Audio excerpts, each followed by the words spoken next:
Good morning. Good morning, everyone. Welcome to the second day of SX Live. As you heard in the intro, please, we're marking ourselves safe from the Amazon outage yesterday, and cross fingers, we're not going to have any repeats of that. Nothing like having a live conference when there's an unexpected outage. But you know what? That's when support shows up the best. And today I'm so excited. John, you are just someone special in my life in so many ways.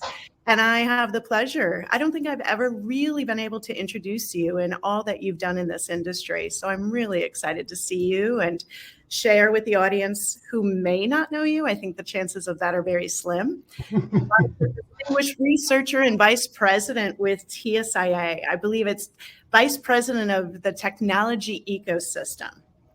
John, your expertise in assisting all sorts of tech firms across the globe with selection and value realization of the tools and platforms, that is just amazing. You have a constant focus on customer experience. I know that about you, but you also have a tremendous focus on employee experience.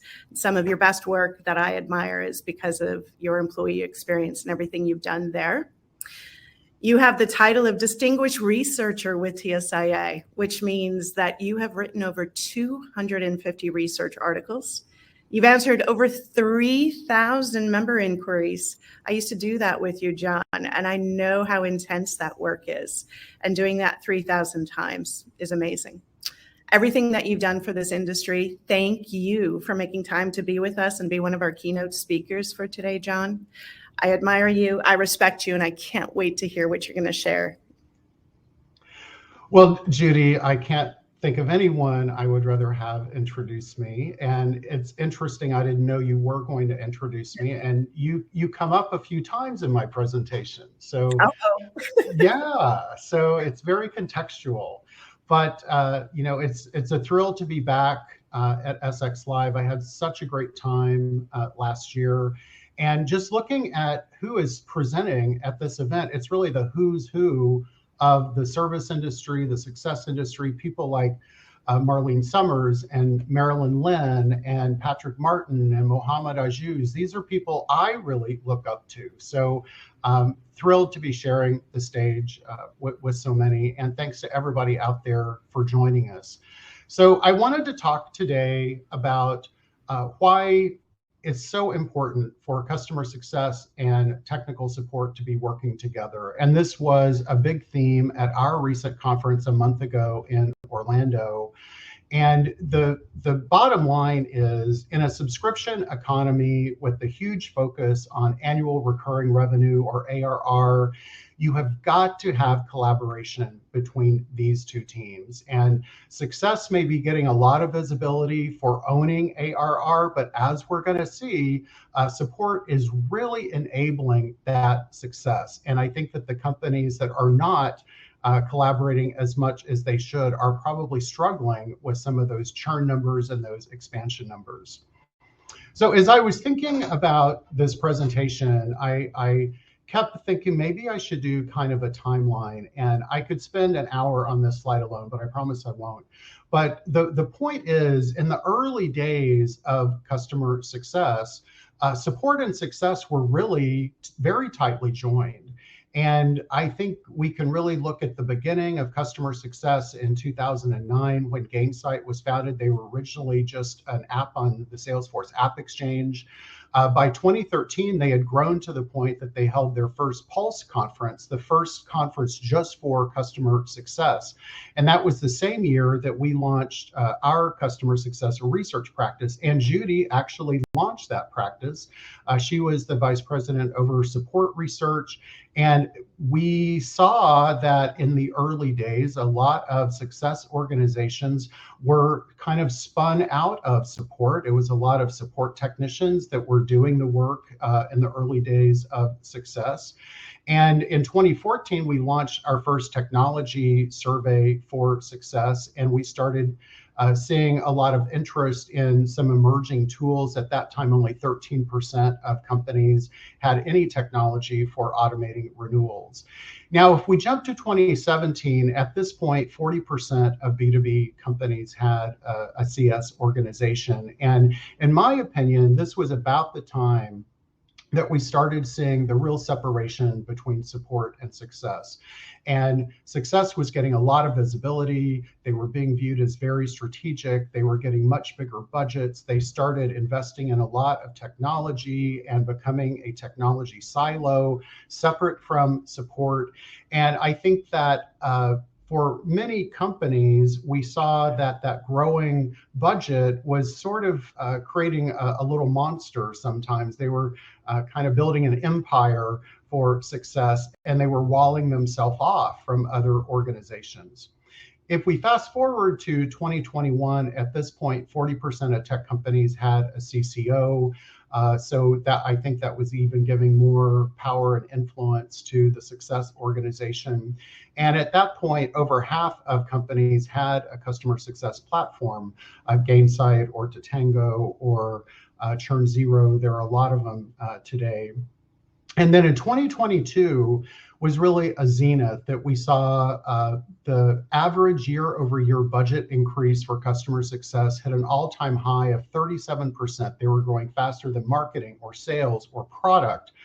95% of companies had a customer success function, maybe not a department yet, maybe the department was fairly nascent, but someone was in charge of renewals and expand selling. And then the economy kind of tanked. And what we have seen so far in 2023, budgets are pulling back fast. Our benchmark data is a 5-year rolling average, and we've already seen that 37% drop to 34% just in the first year. And it is a huge topic. So continues more and more positions success management. So they're starting to realize who can really help them. And that is why I think we are seeing the timing of support and success coming back together again.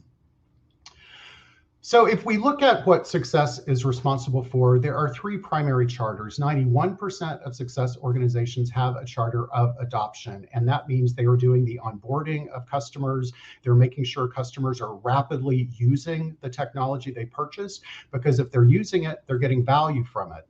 And if they're getting value from it, it's going to be really easy for them to renew. And this is the second charter of success. 80% of success organizations have a charter of retention or renewals, and they own that renewal process.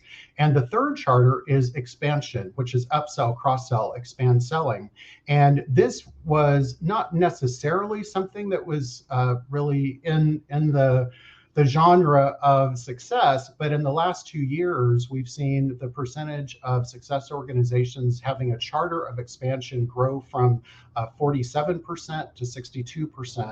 So from less than half to almost 2/3 in just 2 years. So now we're seeing that success has a really big role to play in expansion, and expanding accounts typically happens at the time of renewal. So it kind of makes sense. But what we're going to see today is that support support plays a very big role in enabling adoption, retention, and expansion. And if the success team is not looking to support for help with these, they're going to really be struggling on carrying through and delivering on these charters. So before we really dig in today, I thought it would be great to start with a polling question. So let's go ahead and launch this poll. And the question is, how tightly aligned are your customer support and customer success organizations today? The first option is we are very tightly aligned and we collaborate well. And if everybody selects that one, then I can just stop talking and Judy and I can just tell war stories for the next half hour. But if you're really truthful with yourselves, I think you will admit that you're probably not as tightly aligned as your executives like to think. Your second option is we have some points of intersection, but we're not aligned as well as we could be. Number three, we are just starting to work together. And number four, we are completely siloed today with little interaction. And unfortunately, I do talk to a lot of companies that are in that situation. So I see the votes coming in. Please go ahead and click where you think you are. And it looks like I'm going to have to keep going because not everybody thinks that they are already very tightly aligned. So I'm going to close this poll and see what the results are. So we see that, the largest percent, we have some points of intersection, but we're not aligned as we could be. Not that many people say that you are completely siloed. So I'm glad to hear that you're not completely two separate warring organizations. I am seeing some unfortunate examples of success becomes the escalation path for support, and they have a very adversarial relationship, and that is certainly not good. So thanks for weighing in on that poll.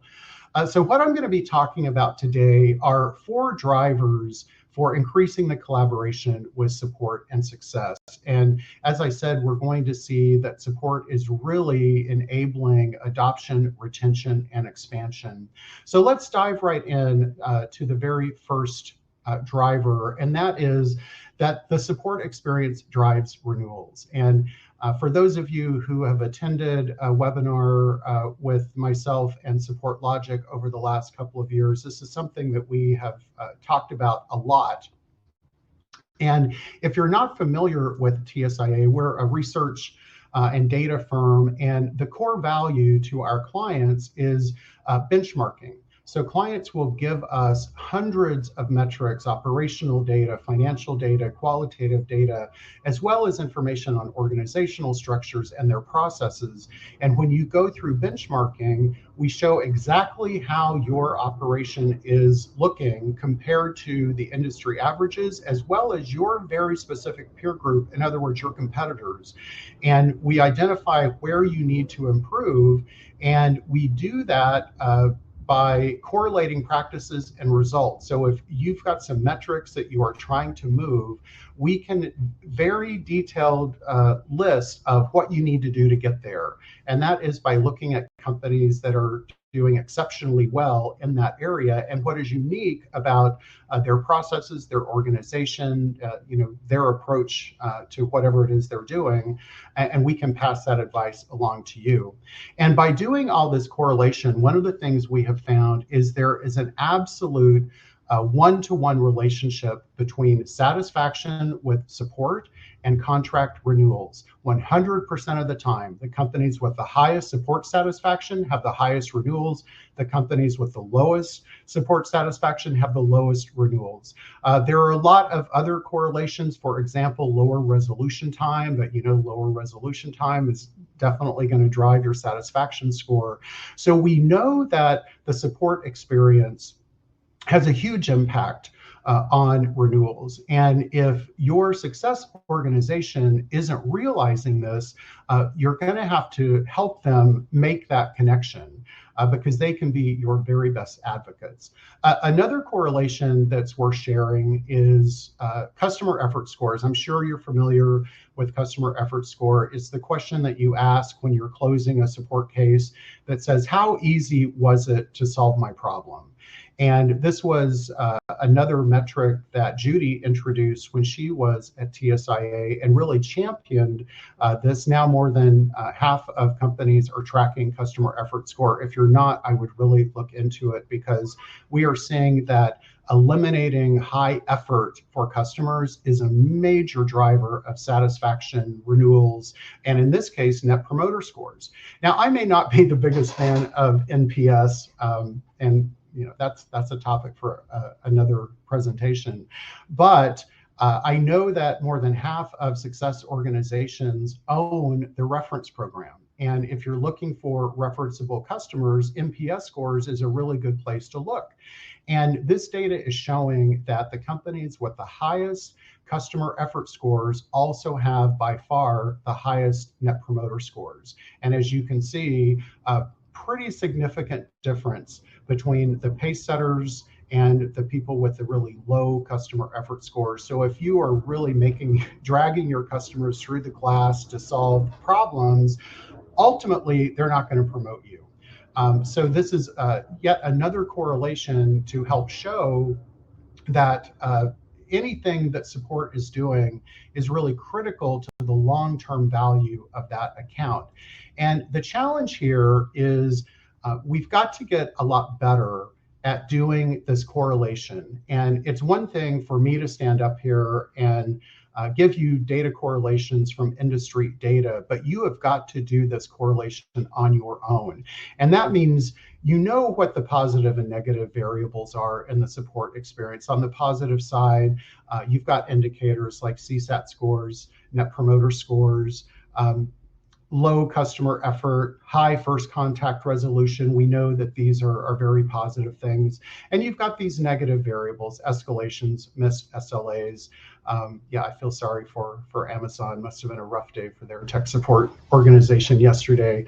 But you know what the positive and negative variables are, but what you don't know is how significant each of those is in impacting the long-term customer experience, renewal rates, expansion rates, the ability to be a reference account. So, my advice is you've got to take your top 10 most satisfied support customers and your bottom 10 least satisfied support customers and talk to those CSMs, because I promise you that you will see that the people who absolutely love the support experience are renewing easier, faster, and buying more. And the customers who are having a bad support experience are typically either not renewing or the renewal is taking a long time, and they're probably not buying as much from you as other customers. So I did a recent technology summit, had about 1,200 registrations. This was a huge topic, looking at the end-to-end customer experience and how we can mine that experience to understand exactly what is driving ARR. And we surveyed that audience to find out how mature their capabilities were of doing this kind of correlation. And as you can see, we had 1% who said they were masters at this. And I think that's because Informatica was in the audience and they are absolutely masters at this. But the rest of the audience was kind of split roughly in thirds. We've had a few correlation events, but not the whole journey.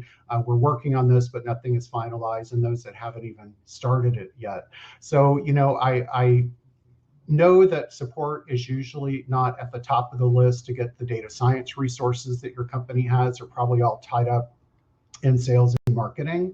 But again, you don't have to do a massive project on this. You can start just with your most satisfied and least satisfied customers and try to correlate that with what your success managers are saying. And if you can start showing that data correlation, you can start making this case, and it's going to raise the visibility and influence of the support organization when success knows that what you are doing really, really matters and is having a big driver on ultimately their retention numbers.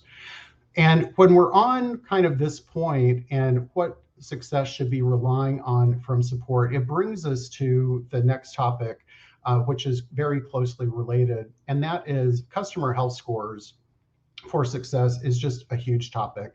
At our event a month ago, the number one top attended event was a breakout session from Phil Nanas. And Phil worked for Judy running the success research practice at TSIA. He is now at Salesforce, and he shared Salesforce's calculation for their customer health score. And the crowd was so big that the hotel got involved because we were violating fire codes by having too many people in the room. But it was a really great session and good information. I know that Marlene Summers from Salesforce is speaking right after me. They've got such good programs. So Marlene, I'm very anxious to hear what you've got to say today. But my issue is that, maybe Phil's got the magic calculation for health scores. Most companies don't have a very good health score. They tend to measure what is easy to get at. And there is also, this is some data from our success benchmark showing how health scores are calculated. And on average, the largest percentage is the opinion of the CSM.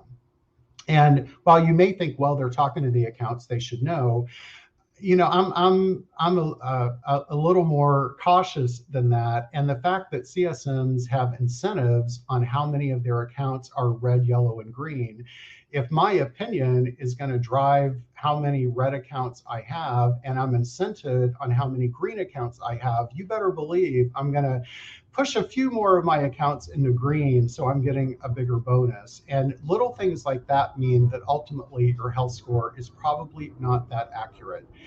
And if you think about how we could be creating a more accurate health score, the logical place is support. Joe Andrews is always trying to get data from me showing that support organizations have more interactions with customers than anyone else in the enterprise. And I can't find that data because we're not exactly tracking it the right way. But Joe, if you're listening, I'm going to say it right now so you can quote me in your press releases. Support organizations absolutely have more interactions with customers than anyone else in the industry. Just look at the sheer volume of service incidents. They're not talking to their CSM that often.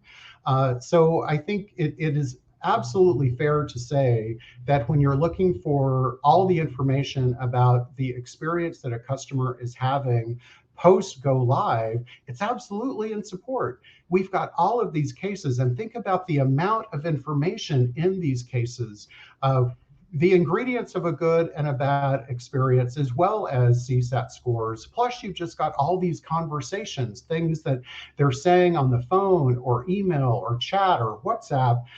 You've got all these verbatims from customers about what's working and not working and what's frustrating them or what's really making them happy. And this is something that is really critical that success should be including into their customer health scores to make them really, really actionable. So if we think about what we're tracking in support today, support has more metrics than any organization in the enterprise. And even though they do, I think that the existing support metrics are really just the tip of the iceberg.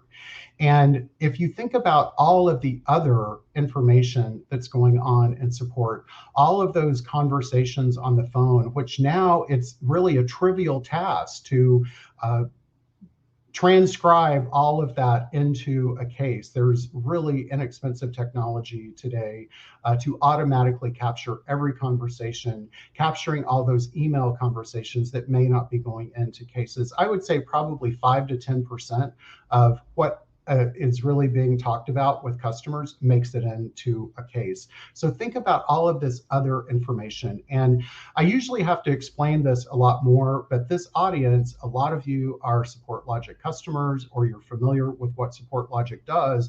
They were the first vendor to the market that said, we are going to mine this ocean of information, all this data and metadata that is stored in your CRM system with sentiment analysis and artificial intelligence and machine machine learning to really pull out a lot more understanding than you are getting today with your existing tactical metrics.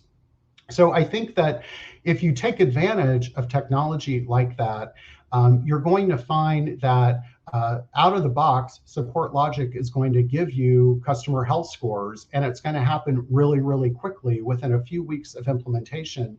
And I would guess that if you take your health score and compare it to the Success Health scores, you're going to find that they've got a lot more green accounts that probably are not as green as they think they are. So again, if you are collecting this data, if you're a Support Logic customer, if you've got those health scores, you need to be collaborating with the CS organization, and ultimately they need to be pulling your data into their health scores. And I know that Support Logic fairly recently announced partnership with Gainsight, and that's exactly what this is about. And I've had a lot of conversations with Nick at Gainsight over the years about why they need sentiment analysis, and that should be out of the box in the health scores that they are doing. So this is the second thing. If you want more visibility and influence and you want a tighter relationship with the Success organization, support needs to be helping them build a better health score, because let's face it, success managers have a lot of accounts. On the low end, they're averaging about 58 accounts that they're juggling, and there's no way that they can micromanage 58 different accounts. And having an actionable health score is really going to help them know, if I've got 1 hour free today, what are the accounts I should focus my time on to have the biggest impact. So the third topic of why these groups need to collaborate is customer success monetization. And this is another great big trend. We had a whole track on this at our event a month ago. And part of it's driven by the economy. We're looking for new revenue streams. And success organizations are getting bigger and bigger. So we want to make sure they're pulling in enough revenue to at least cover their costs and ultimately deliver to the top line and the bottom line. And what's really interesting, you've all seen this. Walker Communications has been publishing data like this. Forrester publishes a lot of data like this. Customers will pay more for a better experience. We know this in our consumer lives. So that would mean then, wouldn't it, that 86% of your B2B customers are going to buy a premier service contract, right? So they get the best possible experience. That turns out not to be the case.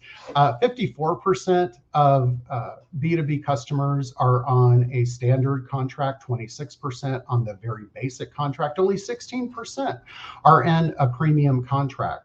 But if you look at what's coming in these premium contracts, expedited incident handling, dedicated support teams, account managers, direct access to level 2, all of this has a massive impact on customer effort, the support experience, which we know is driving renewals. So my point here is we've got to get more customers into premium contracts, because you can't give support away for free. So what do we do to move customers from standard contracts into premium? So I think something that we all need to talk about, and you should be, I'm sure you're having these conversations, why are so few customers on premier contracts today? And a lot of it comes down to the sales organization. Sales reps are traditionally incented a lot more on products than services. And they go through this long, tough sales cycle to sell a new product. And when it comes to selling them services, they just tack on what's ever easy, because they don't want to argue with the customer anymore. So I also think, I've always joked that services marketing is one of the biggest oxymorons in the B2B tech industry. And you're just not seeing marketing organizations spending a lot of time creating case studies and white papers and ROI analysis on why you should go with premium support. So for you support organizations, you're going to have to be your own services marketing team, and you're going to have to get these case studies and these customer quotes. But you also need to be spending some time explaining to the sales organization why they're ultimately not doing the customer any favors if they're giving them a basic support contract. And that now you've got success who can help really make this argument with you. So when we're looking at why customer success is monetizing and introducing this whole trend of monetization, 71% of companies are doing it because they want to grow revenue. They're looking for a new revenue stream. 45% of companies have monetized CS offers, but that data is about a year old, and I'm sure with the economy the way it is, we're way over 50% of success organizations are looking at monetization. But what's interesting is, what is it that they're actually selling as monetized offers? And here is the data on what they're selling. And guess what? The number one and number two offer they're selling is Premier Support. Proactive support, proactive monitoring, higher tiers of reactive support. So maybe the sales organization didn't make that initial sale and bundle in Premier Support with the product, but on the renewal, they're definitely going to. And the more that success understands that the support experience is driving long-term revenue, the bigger advocate they're going to be for, let's get these customers on Premier contracts, because it's going to make my renewal easier. It's going to make it easier to sell them additional products and services, because they're having a fantastic post-sales, post-implementation experience. So if you think that success is delivering all of these monetized services that they're selling, they're not. They're selling professional services, they're selling Premier Support, they're enabling all of these service upsells and cross-sells, but they're not actually delivering the offers themselves. So if you've got monetized success, you need to find out what they're selling. And if they're not really pushing hard on pushing your customers into Premier contracts on renewals, they should be. So hopefully sharing this data and sharing some similar data from your own organizations will help do that.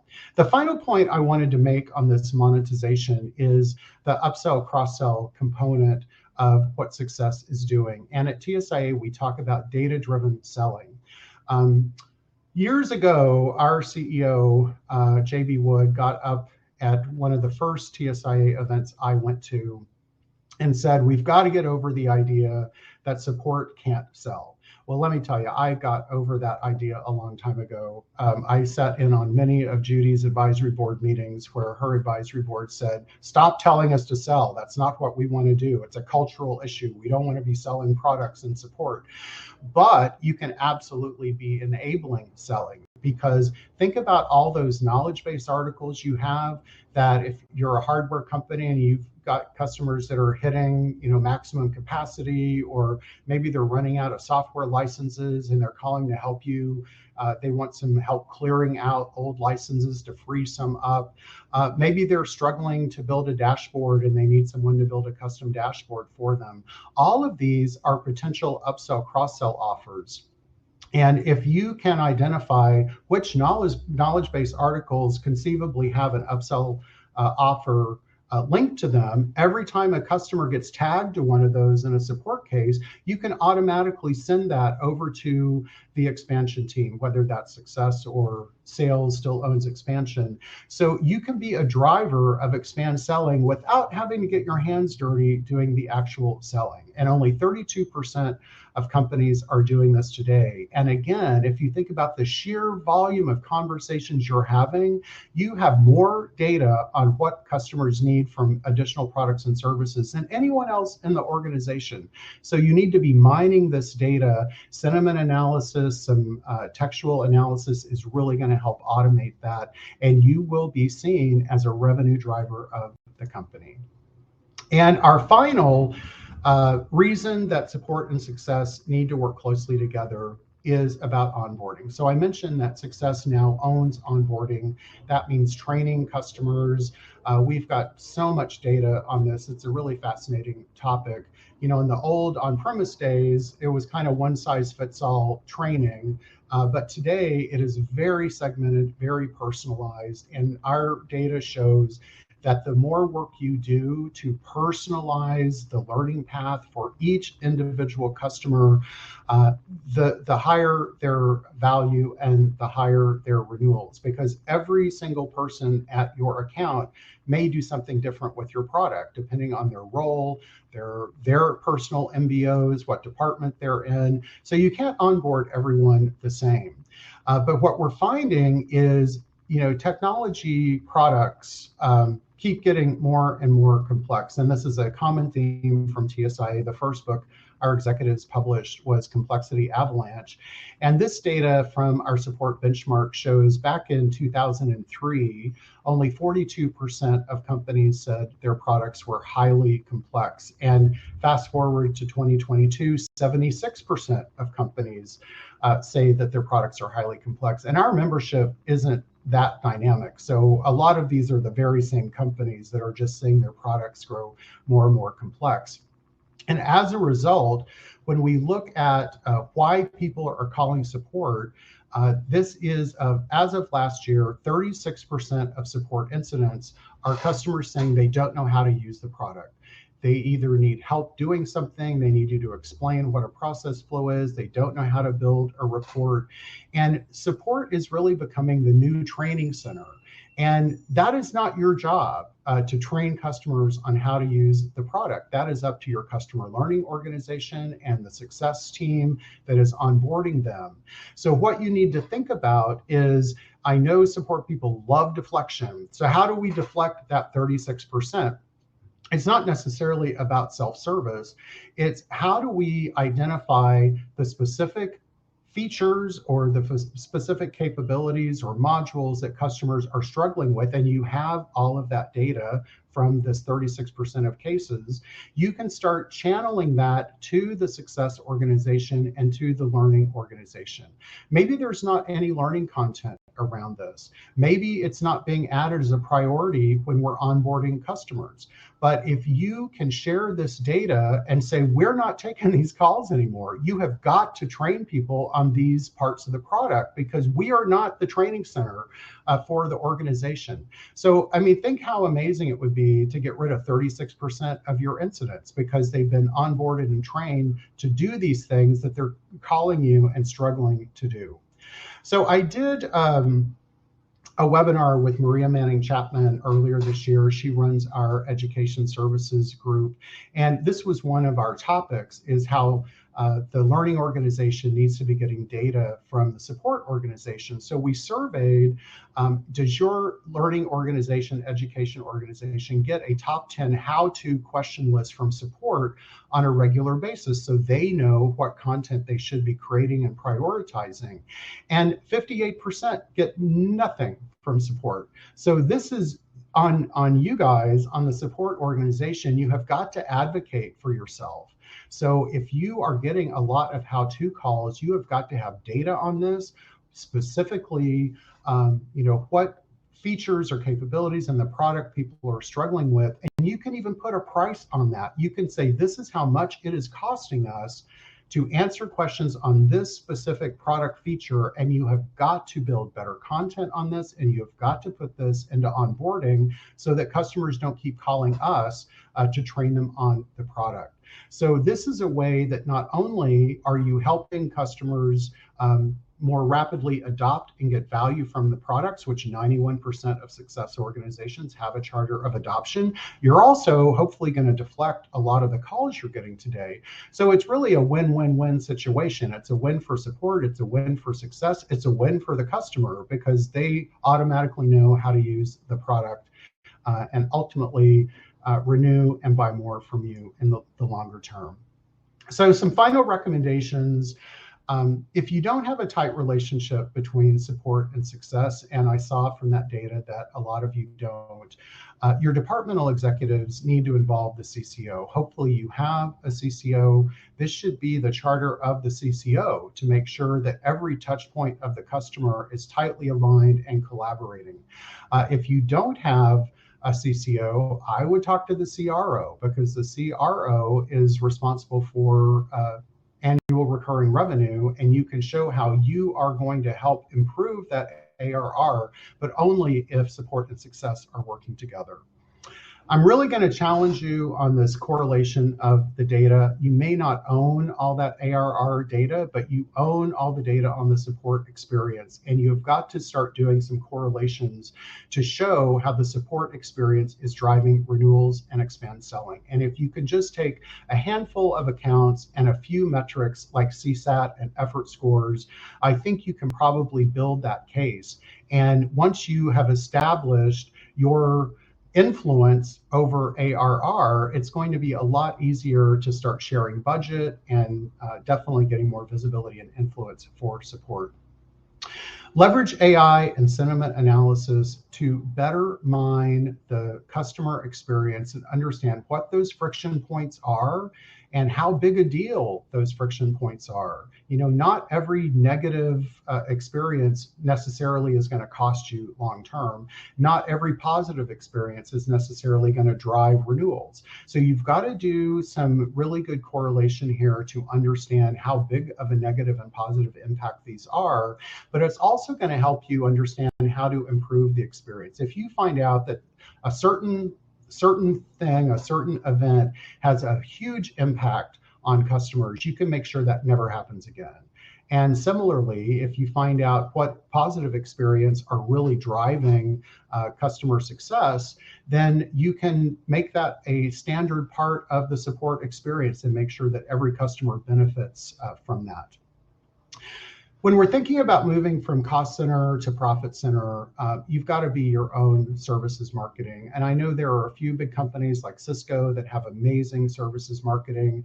I find that smaller companies don't have services marketing at all. And a lot of the larger companies say they have services marketing, but maybe not so much. So, you may not have a marketing degree, but I'm sure you're going to find people within the support organization that understand marketing and start building your own campaigns. You can do slides with customer quotes and examples from customers on premier accounts and how that has been impactful to them and their experience as a customer. So be your own services marketing organization and do a roadshow. Go to every department in your company and sell them on why Premier Support is ultimately going to drive long-term value and revenue for the company. And finally, put a price tag on answering those how-to questions. Maybe you don't get 36%, but that's the average, which means some of you are getting a lot more than 36% of cases asking how to use the product. So you need to be creating easily consumable reports, and you need to be sharing those on a monthly or at least a quarterly basis with success and education so they can do something about it, create new content, add it to onboarding, etc. So with that, I see Judy is back in the room. We've got a few minutes left for questions. I have to admit, I haven't been keeping an eye on the questions coming in. So Judy, what should I be answering? Hi, John. Thank you so much. There are a number of questions and, of course, as always, a number of compliments for everything that you're presenting here. It's evident that people love your presentations, love your data, John, always a wealth of information. So I'll try. And I see a question from one of my favorite people, Alan Grohe. Hi, Alan. That's right. Alan does. He has a multi-tiered question. So let's kind of start with that one and jump through. We've seen new approaches to organizing support teams over the past few decades, moving from what you and I know, right? The decentralized multi-tier, to the swarming model. That's something that you and I presented on together a number of times. So the question is, are these newer models applicable to success as well as support? What are your thoughts on that first part of that question? Well, I think it's very logical that if you're struggling with a particularly tough renewal, that other CSMs should be swarming in to help you. And if they've got a particular objective or objection, or they've had a certain bad experience or an implementation experience, whatever their reason for not being happy is, I'm sure another CSM has gone through that. So I don't think that CSM organizations are typically set up to do that. They've got a lot of ownership for those accounts. They're probably not publicly sharing the challenges they're having on renewals sometimes, but I think that the more open they get and the more they are documenting in a system that you can mine, it's going to be much easier for other people to swarm in and help. So to me, it's just a very logical thing that employees like to do, particularly younger employees love this collaborative approach to anything. So I would like to see companies doing it, but I have to say it's not something I've seen. Okay. John, here's $1 million second part of that question, and you and I have had philosophical talks on this in the past. What is happening with the alignment of success and support? Are they in fact being merged together? Are you seeing that at your member companies? We've watched this occur, right, over the decades. And we've said, don't repeat the mistakes that we've made, in past years with setting up this org called customer success and such. But what are you seeing about support and success actually being merged together and aligned that way? Well, we're definitely seeing some examples of merging. I have to say it makes me a bit nervous. Okay. I think they absolutely need to be aligned under the same leadership, and they need to be in the same business unit. They need to be sharing data. They need to be sharing systems. But my core problem here is as success becomes more of a sales function, that they are closing the deal on renewals and they are closing the deals on expand selling, we all know that we're going to give less ammunition to the people selling us things that they can use against us. So if the same people are supporting customers who ultimately are going to sell them something, going back to what I said from your advisory board, stop telling us to sell. We don't want to sell. So I think that they need to be organizationally aligned. I think they need to be under one management, but I do worry that if we start merging them too much, that customers are going to stop sharing their business challenges, sharing what they're struggling with, because they know it's going to come back as well. You said you had this problem. Here's what we're going to sell you.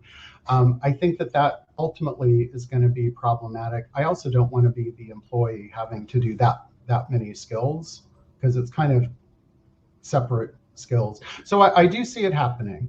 And, with the economy the way it is and companies are trying to consolidate as much as possible, I get it, but I'll be really surprised if we see them completely merge. Okay. Great insight, John. Thank you. The last part of this question, how do you see support and success structures evolving in response to the demands of cutting heads? We've all seen significant cost reduction going on. And then, automating more to scale using, capabilities such as AI. What do you see there, John?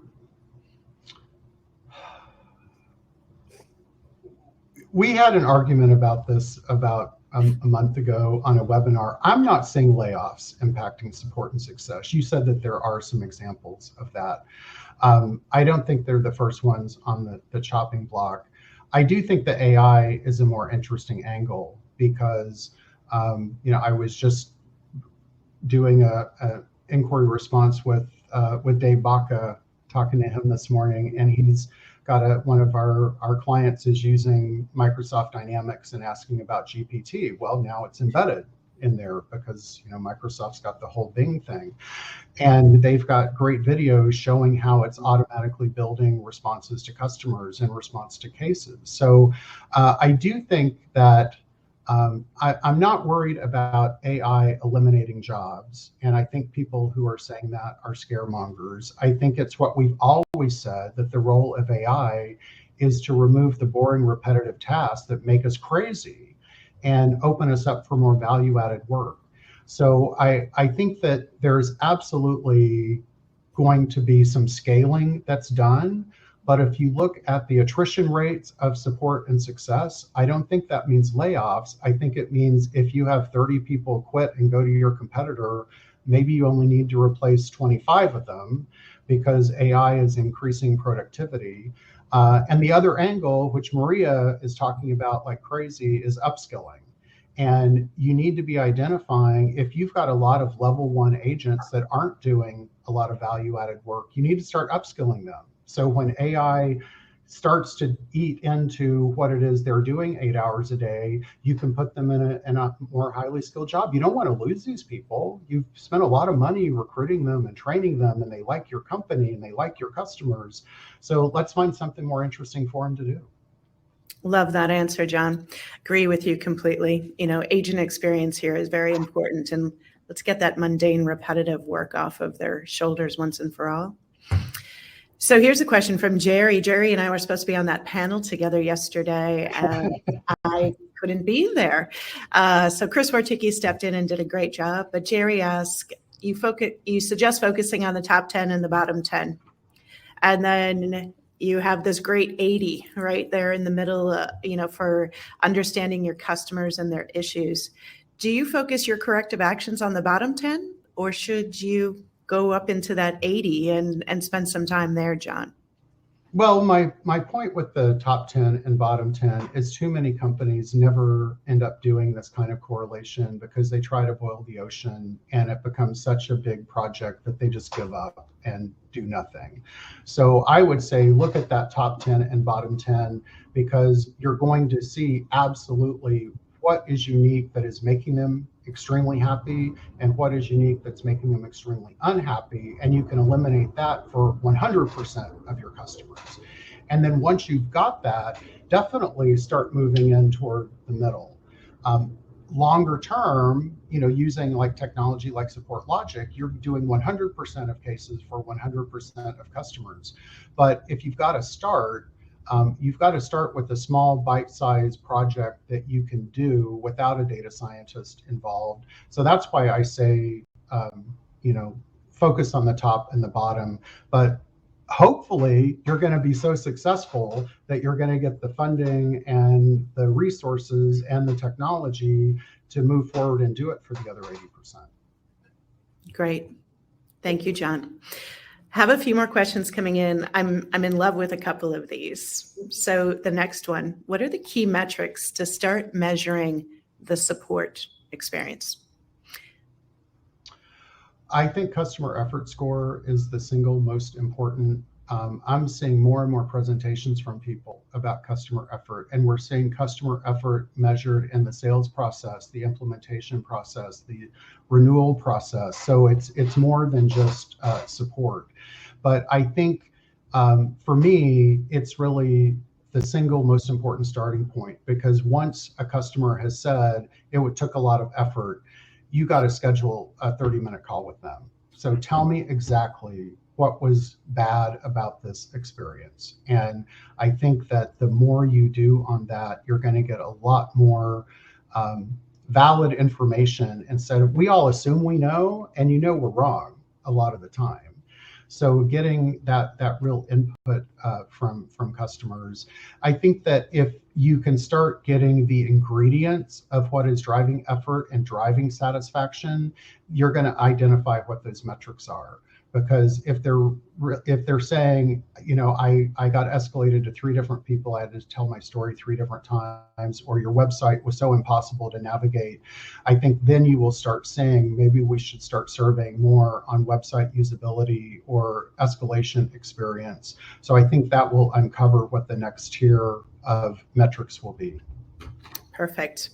And I'm going to do a shameless plug on this one too, John. Customer sentiment. We're measuring that. We're reporting that here at Support Logic using our own product to our board. And we can see customer sentiment across the board using our tool. We're not having to add anything to that, right? That's not a number that's given to us by a customer or by an employee of our company. So I'm going to plug there too. And if you haven't seen it, there's demos out on our website. You can see how our tool actually gives you customer sentiment right back. And that is an amazing opportunity to start measuring support experience. And you don't need a data scientist. You don't need a data scientist. That's true. All right, here's another touchy one, but one I know that you have strong feelings about, John. What happens in the success and support model when sales owns the renewal and they're being pushed to quarterback the accounts versus CS. Is this a case of too many cooks in the kitchen, or have you actually seen this be successful? You are doomed to fail if sales owns the renewal. And our data shows this time and time again from the days when Julia Stegman was running that practice at TSIA. In 100% of cases, when support owns the renewal, the churn rate is a lot higher. It doesn't mean success has to be the owner. It needs to be a dedicated renewals team, and they could report to success or sales or be kind of stuck in the middle. But it is a very specialist role. And I have never seen a case where the salesperson or account manager responsible for landing the account is incented enough on the renewal to make it worth their time. They're hunting for the next whale. They don't care about these renewals. They will never upsell. You're just absolutely doomed. The funny thing is we never see that happen in a born in the cloud company. It's only from legacy on-premise hardware software companies that the account manager owned everything. They've got a lot of political power. They don't want to lose commissions. And unfortunately, a lot of them are still letting them own that today. And their churn rates show why it's not a good approach. Great. John, I just have to say, you're always so bold and so transparent in your answers. And I love that.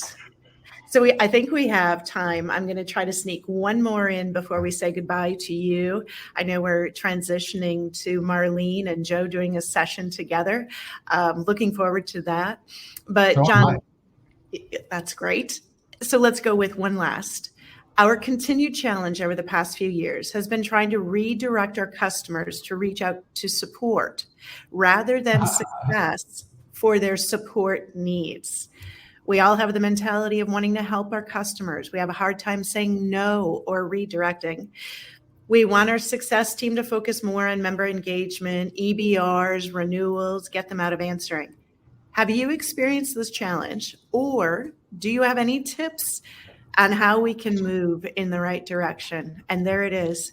We don't want to say no. I love the word no, by the way. But John, what do you think about this? It's something that comes with age and being a distinguished researcher, that you learn that no is a really powerful tool to have. Yes. Stacy, I hear this problem a lot, and I'm sure this is not your problem, but what typically I see is you've got two phone numbers. You can either call the success manager and they answer the phone and you talk to them, or you can call support and go through a 10-minute phone tree, talk to a level 1 person that creates a case. It sits for 45 minutes, maybe 3 days before somebody responds to you. This is why. Why would I ever go through that if I can call a number and get someone on the phone who will help me? So, I think that we put a lot of hoops that customers typically have to jump through to get to support, hoping that they'll get frustrated and try self-service or talk to their coworkers or their IT admin for help. And it's not an effortless experience. So I think that it's easy to get a hold of the success manager, and as long as it's easier to get a hold of them, they're always going to call them. Perfect. John, thank you so much. I am inclined to ask you a personal question, as though you were on the red carpet. Who are you wearing? I don't know if you feel like answering that, but you're looking pretty sharp. Well, I was in Bangalore in November, and there is an amazing men's shop there, Prestige Menswear. And oh my God, you've got to go with Colin, because it is crazy clothes. And everybody thinks New York is the center of the fashion universe. There was stuff there that I have yet to see in the US, and it's probably going to be a couple of years behind. But if you're in Bangalore, go to Prestige Menswear. You will not believe it. Like 3 stories of crazy clothes and really good prices. This is all linen and well, you're looking great, as always. One of my best trips to India was with you, John. I'll never forget it. And I want to do a call out, a little off topic here, but Francois has been here in our session, FT. You have been so helpful in our chat, and I love it. Thanks for answering questions and being so supportive, Francois. Really, really appreciate you being in there and helping us out with commentary today. John, as always, you see how bright I smile when I'm with you. Thank you for being with us. Thank you for being such an important part of SX Live. I'm going to sign off with you and hope that everyone has a great rest of their day. And Marlene, hit it out of the park. I know you'll do great with Joe. Thanks, everybody.